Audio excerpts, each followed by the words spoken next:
আমি মনে করি না নির্বাচন করার এখন পরিবেশ আছে। এটাকে একটা পর্যায়ে নিয়ে নির্বাচন করতে হবে, এবং সেটা 6 মাসের বা 9 মাসের বেশি নয়। সুপ্রিয় দর্শক, বাংলা ভিশনের বিশেষ সাক্ষাৎকারে আপনাদের সকলকে স্বাগত জানাচ্ছি।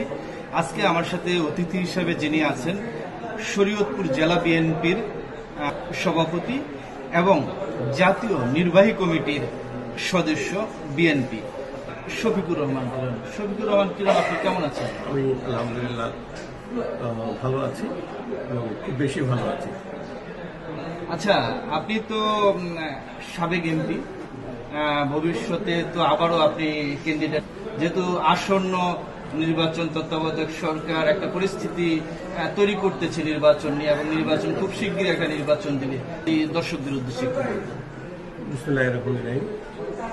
ধন্যবাদ বাংলা ভিশন ইত্যাদি ভ্যানিসে বসে আপনার কিছু কথা বলার সুযোগ করে দেওয়ার জন্য। আমি আমাদের শরীয়তপুর 2 নির্বাচনী এলাকায় আমি রাজনীতি করি। মূলত আমি শরীয়তপুর জেলা বিএনপির প্রেসিডেন্ট হিসেবে এতটুকু বলতে পারি। আমাদের পিছনে যে নির্বাচনগুলি হয়েছে, আমরা সুষ্ঠু ধারায় নির্বাচন কাজগুলি করতে পারিনি। সেখানে ওই দক্ষিণাঞ্চলের বিশেষ করে 16-17টা সিটের মধ্যে ম্যাক্সিমাম সিটগুলি তারা দখলে নিয়েছে, এবং দখলদারিত্ব একটা মনোভাব থেকেই নির্বাচনটা কন্ডাক্ট হয়। আমরা একটা সুষ্ঠু পরিবেশে নির্বাচন কখনোই করতে পারিনি।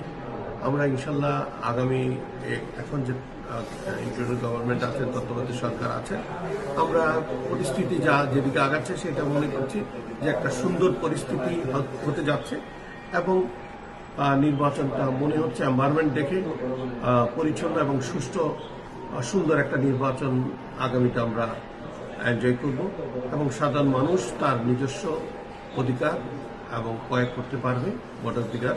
এবং সেই নির্বাচনে আমি যে জেলা বিএনপির প্রেসিডেন্ট হিসেবে শরীয়তপুর 1, শরীয়তপুর 2, শরীয়তপুর 3 আমি আশা রাখি এই 3টা সিটের মধ্যে 2টা নিশ্চিত আছে।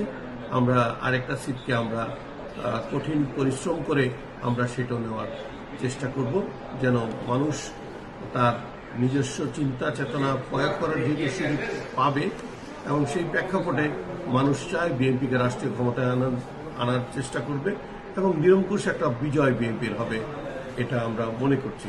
তার কারণ মানুষ মনে করছে স্বাধীনতার পরবর্তী সময়ে বিএনপি যখনই দায়িত্ব নিয়ে দেশ পরিচালনা করেছে, সফলতার সাথে পরিচালনা করেছে, এবং মানুষ বিশ্বাস করে রাষ্ট্র পরিচালনায় বিএনপির বিকল্প কোনো দল নেই বাংলাদেশে।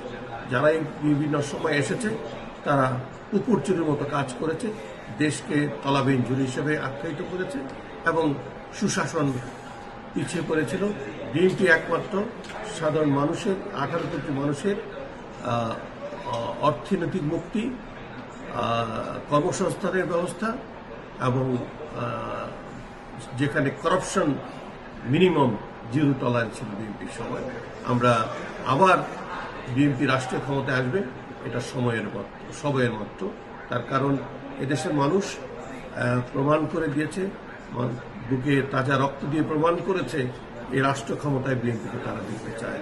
আমরা আশা করছি আগামী নির্বাচনে বিএনপি 2/3 বেশি সিট পেয়ে রাষ্ট্রীয় ক্ষমতায় আসবে।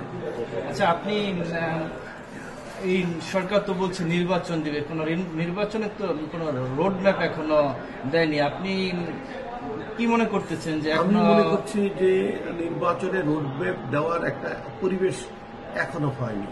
কারণ যেখানে আইন প্রয়োগকারী সংস্থা এলোমেলো ছিল, বিচার ব্যবস্থা ভেঙে পড়ে গিয়েছিল, লাগামহীন দ্রব্যমূল্যের ঊর্ধ্বগতি, মানুষ হাস্যকর অবস্থায় দাঁড়াবে, এগুলি রিফর্ম করা আমি মনে করি না নির্বাচন করার এখন পরিবেশ আছে। এটাকে একটা পর্যায়ে নিয়ে নির্বাচন করতে হবে, এবং সেটা 6 মাসের বা 9 মাসের বেশি নয়। আমরা এটার একটা আলোর দেখতে পাচ্ছি, যেখানে গতকালকে প্রধান নির্বাচন কমিশনার নিয়োগ হয়েছে, এবং তাকে দায়িত্ব তাকে বুঝিয়ে দিয়ে কি কি কাজগুলি করতে হবে সেরকম একটা ইন্টার গভর্নমেন্টের প্রধান নির্দেশনা দিয়েছেন।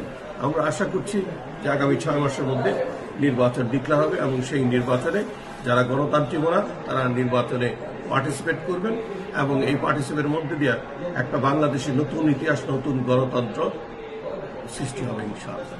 শফিকুর রহমান, আপনাকে ধন্যবাদ। সুপ্রিয় দর্শক, আমরা সাবেক এমপি শফিকুর রহমানের সাথে কথা বললাম। পরবর্তীতে নতুন কোনো আপডেট নিয়ে আবারও আপনাদের সাথে হাজির হব। সে পর্যন্ত ভালো থাকবেন সবাই।